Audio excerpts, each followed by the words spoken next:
All right, welcome everybody to another edition of my show. It is called Late Night on Chain. Late night somewhere in the world, not where I am, but somewhere in the world. It is late night, and we do the show Monday through Thursday, noon PST. Today we pushed it back a little bit to 12:30 p.m. PST because there was no first guest. Our first guest will be Brett from One Confirmation. We'll be chatting quite a bit about Grail, digital collectibles, and also from the scope of venture capital individual, venture capital. Where's venture capital, I guess, prioritizing? Always good to having these type of discussions. Follow the smart money is what I say, so we'll get some insight into that. We are also bringing up the T-Bill team from over on Robinhood. Basically, there's this whole meta on Robinhood, which is like stocks, buy stuff, reflections, Ponzinomics in a way. Very interesting. Some of them like uh basically will pay you stocks, like index, ran up to about like, I don't know, 60 million or something. This one does treasury bills. Very cool. So we'll be talking about that shortly. But before we begin, we have to ensure that our sponsors are happy because that is the only way your friend Bill gets paid. This episode, my friends, give me 1 second. I want to just tell you something. This episode is brought to you by BV7X. Millions of AI agents compete all around the clock. They gather the info, they run the numbers, they make the call. BV7X turns their consensus into verified alpha every single on chain. Is live on base. The world's sharpest models are already competing in the arena. Put agentic intelligence behind your next move. Get started by BV7X.ai.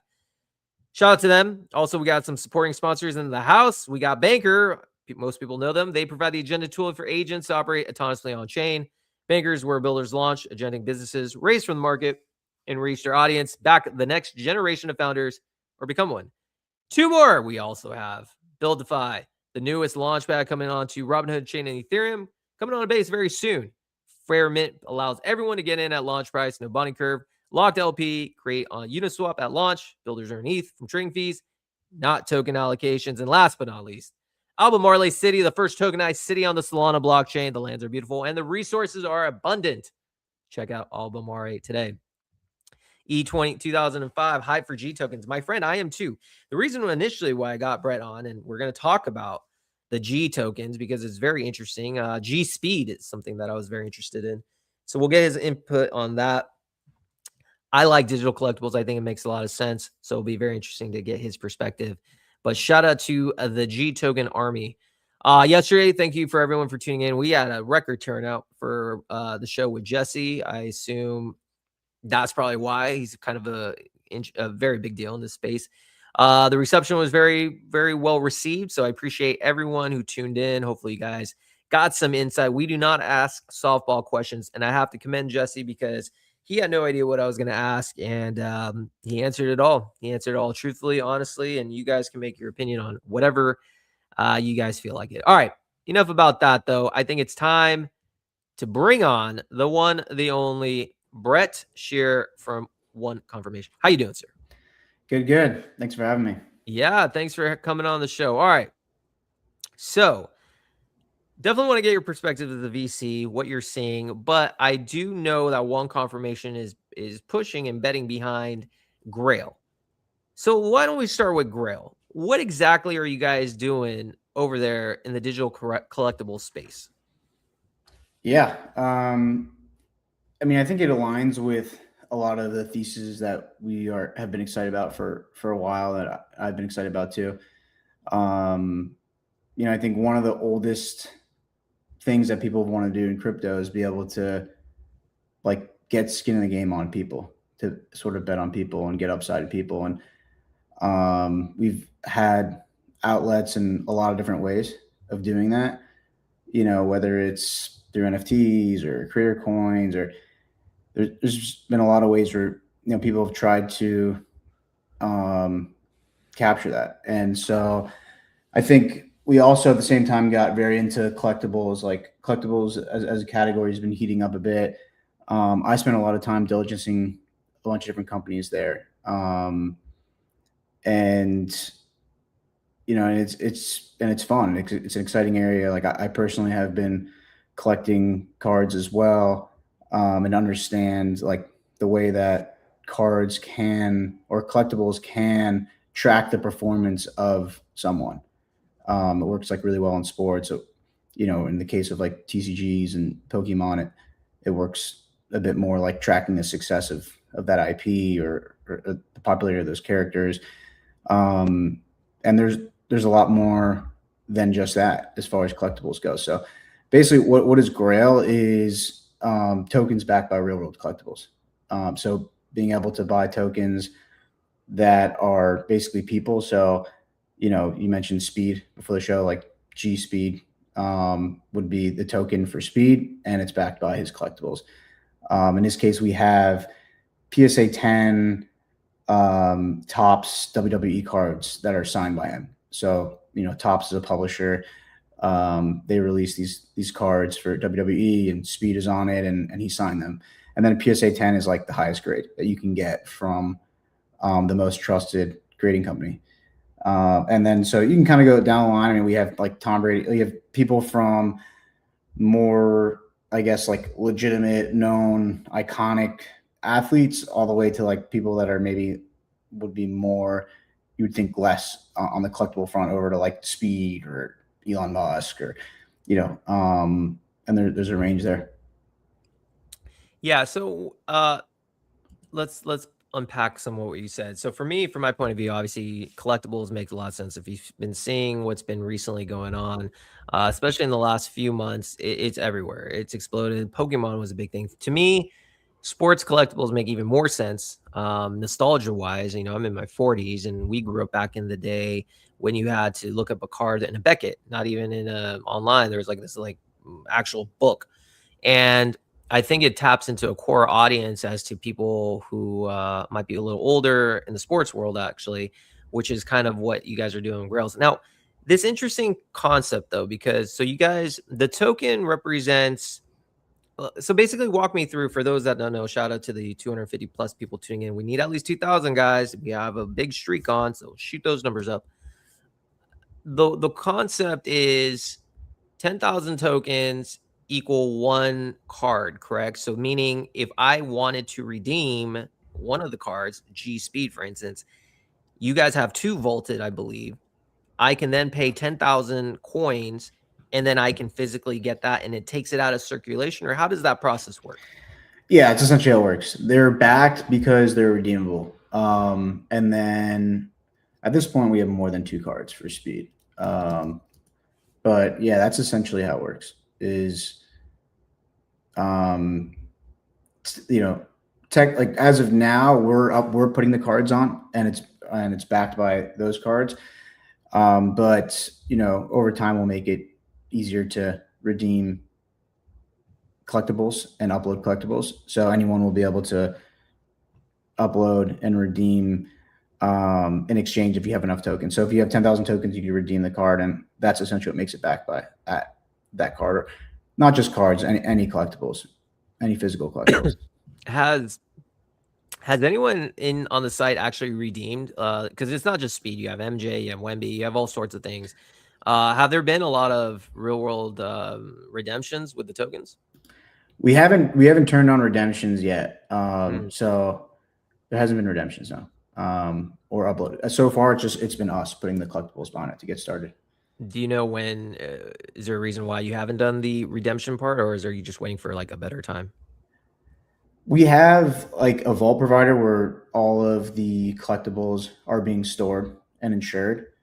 So there's just some logistics there, and just like a matter of focus of when it becomes a priority to enable that. I mean, at this point, there hasn't been a lot of.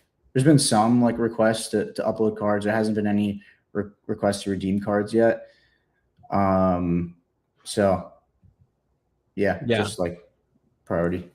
Got it. So now walk me through the type of cards that you guys do, because it's not just collectibles and sports. We have G Kirk, we have G Swift, G Elon, and you've gone down that path. What exactly is the criteria that you guys are thinking before releasing a G card / token? Is there any thought process as to who you want to give to the market? Is it just popularity based, who you think will do well? Walk me through the process of getting one of these released.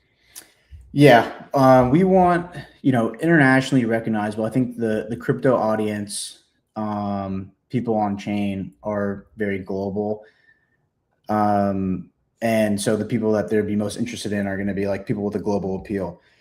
Um, and also, ideally like something of current event, like something that's going on, like Elon Musk, we added soon before, the SpaceX IPO.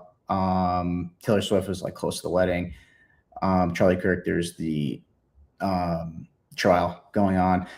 So, I think because when you have current events, it creates more trading volume, creates more attention activity. And yeah, I'd say as far as like which collectibles we pick to be backing it, it's been a bit of a spectrum we're learning. I mean, if you look at some of the sports cards that we started with, like Wemby, um, Tom Brady, basically what we've done is pick like the highest market cap card for PSA 10s. So that would be like the most outstanding cards, like the equivalent of how many outstanding cards there are times the price of each card.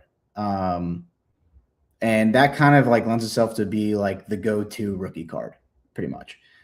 So for like Tom Brady, it's like his Bowman Chrome card, as well as for Wemby, it's his Prism Silver card, which is like really common to be like the go-to rookie card.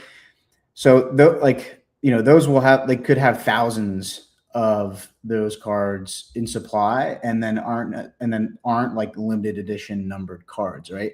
So on the other end of the spectrum, especially for like more cultural collectibles, we've leaned into more limited edition things. So like, for instance, like the speed cards, the first two we picked up are the PSA. There's the only two signed PSA 10 of those cards. It's all of them that exist. So, technically, we have the whole supply of the cards outstanding there.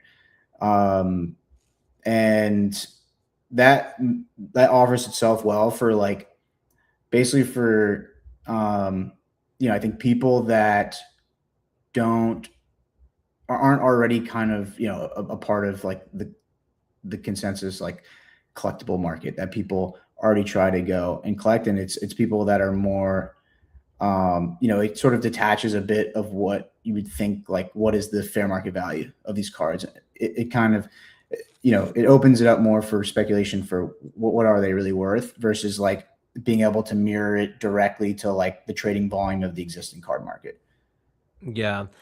Question for you, from my perspective, is it challenging to kind of figure out who to select that would capture the interest of the crypto degen community? Because on the one hand, from my perspective, the Taylor Swifts, the Elon Musk, the Charlie Kirks, in the real world, I think they have massive appeal. I don't necessarily know how much that translates to the crypto community per se, because correct me if I'm wrong, at this moment, the core audience who supports your platform, Grail, is crypto, traditionally the trenchers, I assume. Am I correct in that assumption, or are you trying to make more of a push to the real world? Well, we want both. We want both. Yeah, we want to onboard new users, existing collectors, as well. But yeah, as of now, it's mostly crypto natives. Do you have any plans to maybe release crypto KOL like type presence? Because I remember back in like 2020, 2021 cycle, there was a few projects in the DeFi summer that had a similar concept. Not really. It was just like, these tokens, you could redeem it for like artist drawn cards. And the ones that did very well, that were in demand at that time, were the ones that represented like big crypto Twitter individuals. Is that something that you guys have ever thought of to push out? I think we want to likely focus on people that have appeal to the real world, to like the norm, like that can reach new users into crypto. And so that would probably be more inward, but I mean, so like I think that's like when you look at the success of products in the crypto space of recent, like prediction markets, for instance, like a huge part of the appeal of prediction markets is that the markets have mass appeal. That, these are things that people care about. The average person, regular people care about. And so that's, something to lean into here is like people that most people would care. Do you think, is your core thesis at One Confirmation that digital collectibles is a massive opportunity to onboard quote unquote normies and the outside blockchain enthusiasts? Are you guys betting big that this is the sector that will bring in the next, wave of users? Definitely. Yeah. I mean, that's what, we invest in products that are useful to the existing crypto native users and for degens, but also have the ability to bring in new users and have that appeal. So definitely, yeah, we feel like this has the ability to onboard a lot of people. What else is One Confirmation looking at in terms of that thesis of bringing in? So obviously digital collectibles is obviously what you're investing in. What other products out there capture your interest from a VC point of view? Yeah, I think, we talked about kind of like betting on people. I think that's something that's exciting. Also along the lines of just like betting, like things that are backed by real life. So like RWA is an exciting area. I mean, stable coins have been obviously a successful area. We've invested in like the stable coin neobanking area. So like, for instance, like one of our portfolio companies is Lidio. They're like the leading stablecoin neobank in Colombia. So like in Latin American region, we're really bullish on Latin America and the growth there, and that people there trust the U.S. government even more than their government. They want to have exposure and savings in the U.S. dollars, and stable coins are the best way to do that. And those are the next generation banking products there. As well as like stocks on chain or, pre-IPO stocks or, just like there's a bunch of different, I mean, collectibles are one of those kind of like RWA things. There's a number of different sort of subcategories. I spent a bunch of time looking at like compute, and that's an early area. But so that I'd say that's one other exciting one. Yeah. Take a quick moment. Shout out to the 1,300 plus people tuning in late night on chain with Brett from One Confirmation, brought to you by BV7X. Okay, so a lot of opportunities there. Yeah, real world assets, whether it's collectibles, stocks, tokenized stocks, I think is incredibly interesting. All that stuff, I absolutely agree with. Compute. Now, I want to focus this on. So right now, you guys have launched on Base. To my knowledge, it's only on Base. And over the last week or so, it's been a shitstorm on Base. We had Jesse yesterday, which was great, but we've had Brian Armstrong release a bunch of things that have alienated a massive portion. I would say 99% of the on-chain participants that don't want anything to do with Base. From your perspective, is being a Base-only project a hindrance to the growth of Grails? No, I mean, I think it doesn't really matter that much what chain it's on. I mean, like Base is a great service provider, like great platform for us to build on. And yeah, so, but ultimately, like it comes down to the product and whether the product adds value to users and is bringing in new users. And I think we've seen that before. Like the best example is Polymarket being built on Polygon. I think that's one of the best examples. But yeah, there's more. And ultimately it's about if you're building a product that is useful and people like, and more people want to use it. From your perspective on VC, put aside Grail being on Base, what are your thoughts on Robinhood? Robinhood has been the talk of the town in crypto circles all around. TVL is exploding. It seems like mindshare across every chain is moving on to Robinhood. Just generally curious, what do someone in the venture capital world think about what's going on down there? Yeah, I mean, I'd say we're very product oriented. We like to, use products, and if we find things that we like that are useful, that, we think other people would also like, That's what we really spend time on. So the main priority has been just like there's been probably a bit of a spur of new projects releasing there. I mean, a lot have been sort of like conversions, I guess you can say, or people just like adding support. But yeah, I've noticed a few like early on projects and definitely reaching out and having conversations to see like if there's some great products there. I think for the most part, it seems like a lot of it's around like on-chain stocks, which is good. Yeah. A few more minutes left with you, Brett. Now I want to circle about you because I think it's important what we separate our show from a lot of other shows. It's not just about the product. It's not just about, the thesis. It's about the individual coming on the show.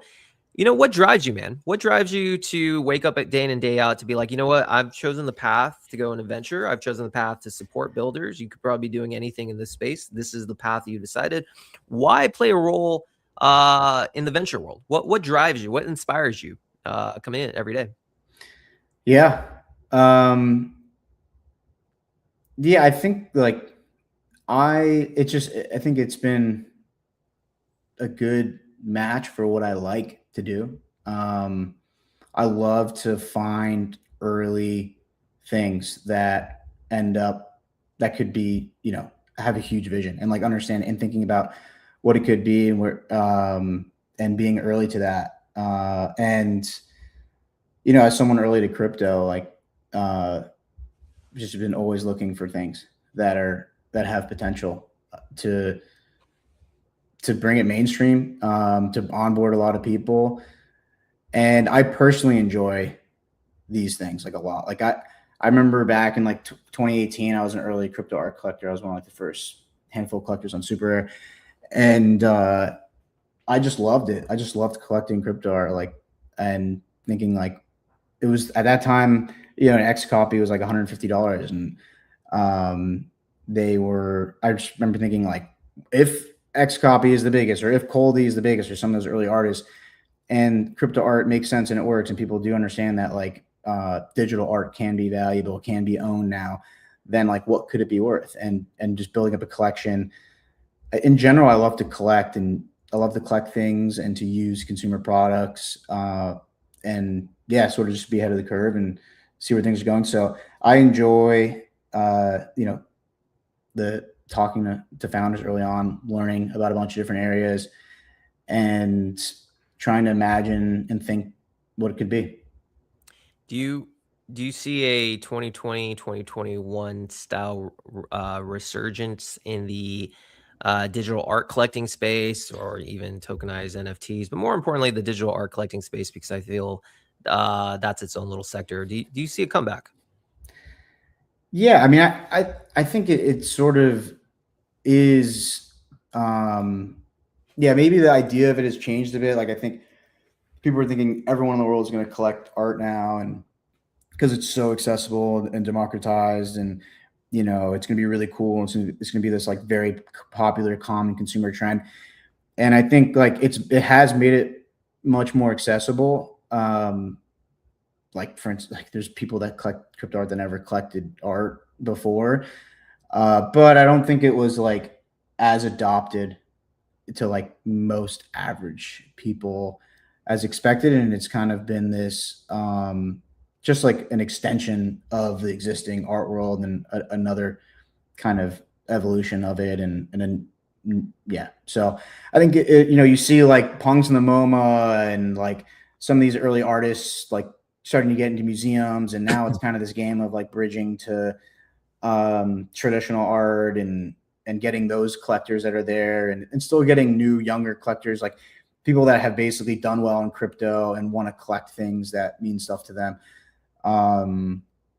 Is and then yeah, but I think that's just one aspect. I mean, I think people are going to expand to all sorts of the different types of like crypto native collectibles or on-chain things. I know we've tried a bunch of different types of content, and that hasn't really stuck well yet. But I haven't given up faith on stuff working there eventually.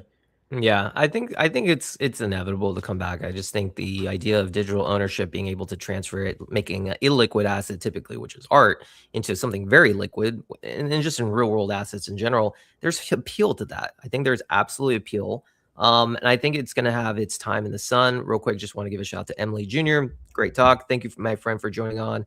Brett, if you don't know, LeanFi is probably one of the top real world asset projects on Base, actually. So shout out to Emily for building such a cool thing, bringing title on chain or liens on chain. Brett, my friend, 22,000 plus people tuning in live with you. Any last words you have for maybe the Grail community or just the crypto trenches in general?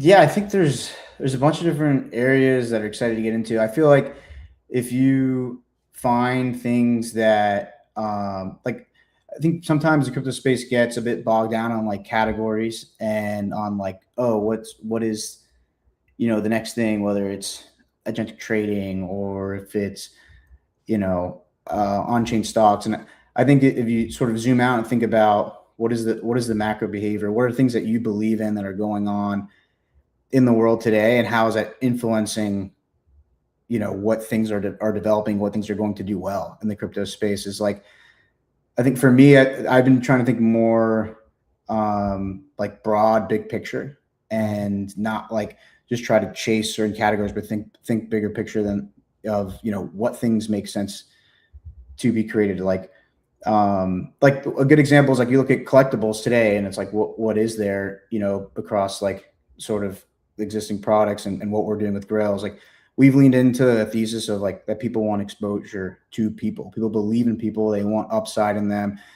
And that's like a longer term horizon, you know, thesis and belief versus just like, let's throw collectibles on chain and kind of create, you know, you'll get your money back and this is a good category. And, you know, maybe you'll hit big on a slot machine. Like, I think really leaning into what you believe in as like as a broader thesis. And then, you know, what's to come from that is, yeah, there's a lot more like, you know, topics like that I think are exciting. Amazing insight, Brett. Dude, thank you so much, man, for coming on the show. Of course, yeah. Thanks for having me. Absolutely. All right, everyone. That is Brett from One Confirmation. They're the team behind Grail. G Speed, baby. G Speed is a fun, interesting one. I don't own any at the moment, so nothing I say is financial advice. Again, I gotta put a disclaimer out there because some people think, I don't know. Most people don't, but you never know. Nothing I say is financial advice. I just think it's cool. So hopefully you guys learn a thing or two from the perspective of a venture or a VC in this space. Very interesting insight. I do feel the appeal of digital collectibles, digital art, just digital assets in general, real world assets, is going to be the sector that brings in the next wave of users on chain. That is just my opinion. Across every chain, you know, tokenized stocks, especially, I think are so cool. So shout out to Brett from One Confirmation. All right. Before we bring on our next guest, I got to play a word from our sponsor, BV7X. Check it out.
All right, check out BV7X. Dope video. Let's get me back on the screen. Also, I do feel, let's see. Yeah, anyways, shout out to them. All right, time for our second guest. Well, actually, before we bring on the T-Bill team, I think there's something we want to see from our other sponsor, which is Albemarle City. I think they sent something. I think they have like a new video or something. Let's see, baby. Let's see. Yeah, so basically they create something called The War for Albemarle. It's the latest video from content creators. They were pushing the boundaries of meme coin content, venturing into short films. Okay, a meme coin venturing into short films. I like that. Let's see what we're talking about.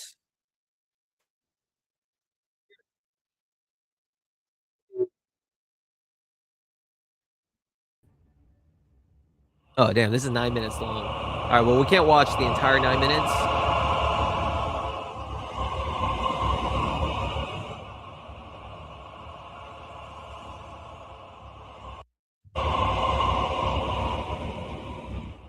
Okay.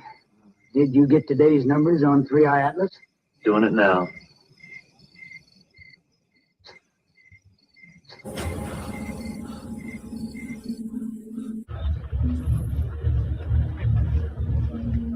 Sir, you need to see this. Dear God. Get the Joint Chiefs on the line. 2,100 hours tonight. We received a class. You know what we'll do? Because I want to give it more attention and time.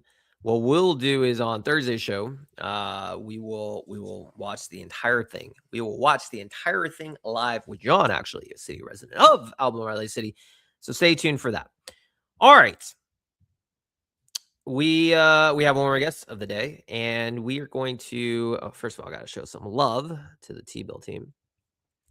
We're going to show some love to a new project on Solana. This one I do own. Full disclosure, I do own some of it, and I think it's a really interesting concept, and it will be great to get the perspective of a new builder on Robinhood. Welcome to the stage, T-Bill team. How you doing? Hey, can you hear me? Loud and clear, my fellow boomer. Awesome. Yes, fellow boomer. How's it going, man? It is well. It's actually first time connecting with you with a voice. Nice to put a voice to your profile. Yeah, I know it's great talking to you. We've been talking on chat. Appreciate the time bringing me on. It's been a pretty long week and a half, but it's been great. You know, the community's been great, learning a lot. But yeah, man, really excited to chat with you.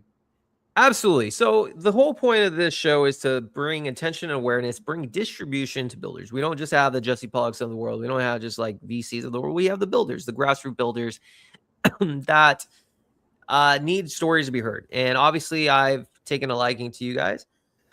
I think it's a very interesting concept. But more importantly, you have shown in such a short period of time that you are an honest dev and you are somebody who really cares about pushing the best project possible, focusing not on the short-term price, pushing the best project possible day in and day out. And I respect that. So let's start with the basics, my friend. You know, talk us through, who is, first of all, how do I pronounce it? Kaizen Nomad? Yeah, Kaizen Nomad is good. Okay. Yeah, so talk to us. Who is Kaizen Nomad? I've been in crypto since like 2016. I was trading like on Binance when it was still allowed in the US back then. But yeah, I was trading with my roommate back then. And then I got into big tech around after I graduated college. And then in 2020, that's when I started building more in crypto. Built on a few like DAO tooling projects, also built Vault's option protocol on Arbitrum. They're doing pretty well right now. They're around like 26 million TVL.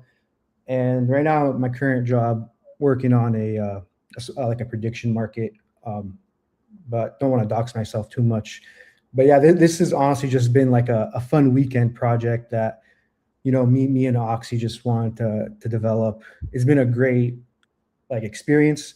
The last time I deployed a token was probably like in 2020. So all these new toolings that there are there, like these launch pads, I had no idea. I think like you experienced it as well too when individuals bought on FOMO on our first launch. They weren't able to sell. I think that was like probably. Bro, I thought like the first time I got honeypotted in like 5 years. I even posted LOL. I was like, I can't believe I fell for a honeypot. Yeah, it was like I think that was like one of the funniest tweets I've seen. It's like, oh man, like I got honeypotted. And then the reply was like, wait a second, like I'm getting all these USDCs. Like maybe I'm not getting honeypotted. But yeah, so like it's just been like a really fun journey overall. Definitely feel like all the projects I worked on in crypto never had a token. This is the first one where I kind of like had to develop a token and just that entire experience, making sure that it works with all the platforms. And I think like switching over to the V2 was probably one of the things that I was like stressing out a little bit, because I always wanted to make sure that token holders got all their money back. Like I never wanted people to experience like buying a honeypot and not getting their money back. So that was like my primary goal. But yeah, I mean, that's been my experience so far. What is it like? Because I think this would be a good opportunity for other builders to hear. What is it like? Because you come in from a place, this is the first project where you have a token, things you've worked on past don't. It's a different beast when it comes. What have been some of the things that you've encountered that maybe has been a lot more challenging than you've expected when creating a project that has an underlying token attached to it?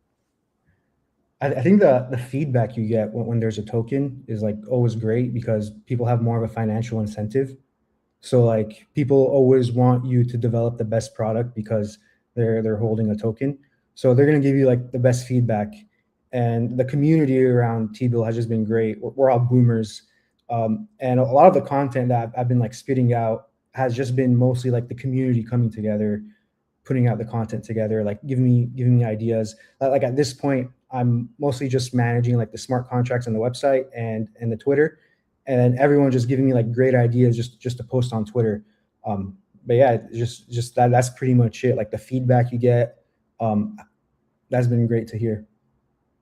Now, when it comes to deploying on Robinhood, kind of what inspired you, first of all, to launch on Robinhood? Did you just see a like prime ability or prime industry ready for growth? Walk me through the process as to why Robinhood, and what's your thesis overall on this chain in the coming months and years?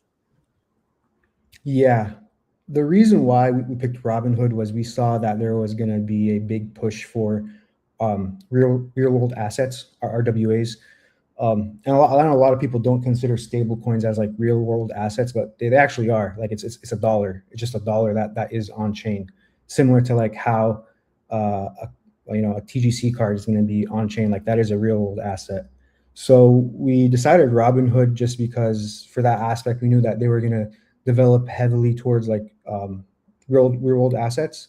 So that's why we picked it.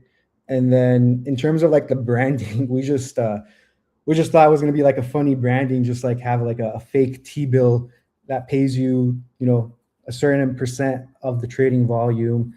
And, if a boomer always just says, yeah, just buy some T-bills, in times of war, buy a T-bill and you're going to get passive income. So that was like the whole concept around it. Now, let's see. All right. So the concept is there, and now it's a very focused. So how would you say is the differentiating factor kind of with T-bills versus some other real world asset plays like tokenized stocks? There's like index, there's quant.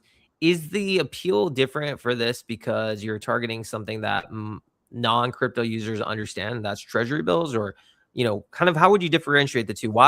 What separates something like T-bill versus some of the other leaders in the field?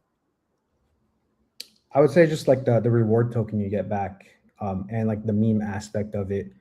So the reward token you get back is a stable token rather than like a stock. So you're always going to be guaranteed to like get a stable outcome, like a dollar, rather than a stock where its price like fluctuates a lot. Another thing is like I have absolutely no control of the contracts or anything anymore. Like everything has been completely renounced, which kind of has been like shooting myself in the foot. But I completely understand like why people want that. There has been like, moments where it's like, I wish I didn't do that so I could migrate liquidity over from V1 to V2. But yeah, and I think also just the meme aspect as well too, where individuals come, they know what T-bills are. They know boomers love T-bills. So we're hoping that T-bills is something that boomers can pick up on. Any individual who understand T-bills, they see the meme and they enjoy it. Yeah, man. I mean, listen, I think it's a very interesting concept. I think Robinhood explores these type of things that honestly aren't even possible on other chains. And it's just everyone loves passive yield. I mean, that's exactly the name of the game, passive investing. What's next for you specifically? Are you focused on T-bill? Are you going to be also focusing on other things? how do you, and especially since you've given up all control over T-Bill, what's next for Kaizen Nomad? There's definitely some things that I want to finish up on T-Bill for sure. I mean, I'm not going to leave the community at all. There's other things that we want to develop. Hopefully we can bring in people from other tokens that see the products that we develop and they can interact with T-Bill and potentially, end up joining our country club. That's what we call our community, the T-Bill Country Club. So that's like going to be the next goal for T-Bill. We have a few things coming up where other holders can come and potentially interact with our community. And outside of that, definitely been interested in real world assets on Robinhood. That has been the push that you see, either that or like agentic trading. In outside of T-Bill, those are areas that I do focus on as well too. So I really hope to lean in more to that and not focus as much like on like the memes and stuff. But yeah. I love to hear it. Want to give a shout out to one of the Albemarle Marley residents, Harry Squatch, G Marley, my friend. I didn't realize the video is 8+ minutes. So what we're going to do is on Thursday, we are going to do a viewing party. That's a little too long for this show to watch, but we absolutely will cover that on Thursday's show. Okay, so a couple more questions left for you, and then we'll have to wrap things up. What excites you? Or actually, talk to me about, how do you... Distribution is the name of the game. Distribution is the hardest thing for any builder.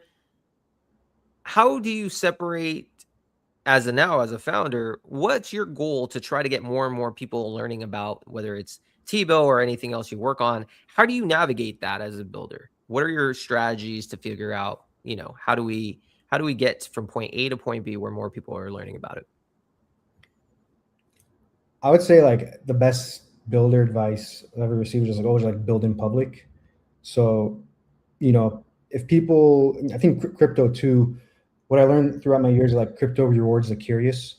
So if you're curious and you go try out a product, you might get a free airdrop. Or if you're curious and you just buy a cheap token, you might blow up, So I would say just being curious and building new things, building in public, and eventually people are going to pick up, people are going to find your product, people are going to find your token, just as long as you're, showcasing it, and people will eventually find you. Amazing. My friend, we had over 3,300 people tuning in live late night on chain with T-Bill. Any last words, man, you have for the people tuning in? Hey, just come join the country club. That's all I could say. We have a lot of fun out here in the country club. Everyone likes the country club. We embrace boomers, zoomers, maybe not, but we'll embrace them too. Oh, look at that. Look at this. I've collected over 350 USDC just from holding. That is the way of passive income. My friend, thanks for coming on the show. Appreciate the time, man. Thank you. All right. That is the T-Bill team. Very cool. Very cool to have them on Spotlight. I have a bag, full disclosure. I think it's a really cool project. But what I like about it is, again, I can't control price or any of that, but I like teams that are dedicated, that have shown the ability to go above and beyond to be honest and to build the best product possible. And I think Kaizenomics has absolutely shown that. So he has my support. But yeah, it was funny. The first time I saw that thing, I thought I got honeypotted. I was just like, oh my God, I have not been honeypotted in my life. And I started seeing rewards come in. I'm like, what the hell are these people doing? Maybe it's not honeypot after all. And it was not. So funny story. Anyways, guys, that's it for today's show. We are back at it tomorrow. We're on Monday through Thursday, noon PST, where we talk about the latest in AI apps, tech, and on-chain, bring distribution to builders across the space. So we'll check you guys out tomorrow. Peace.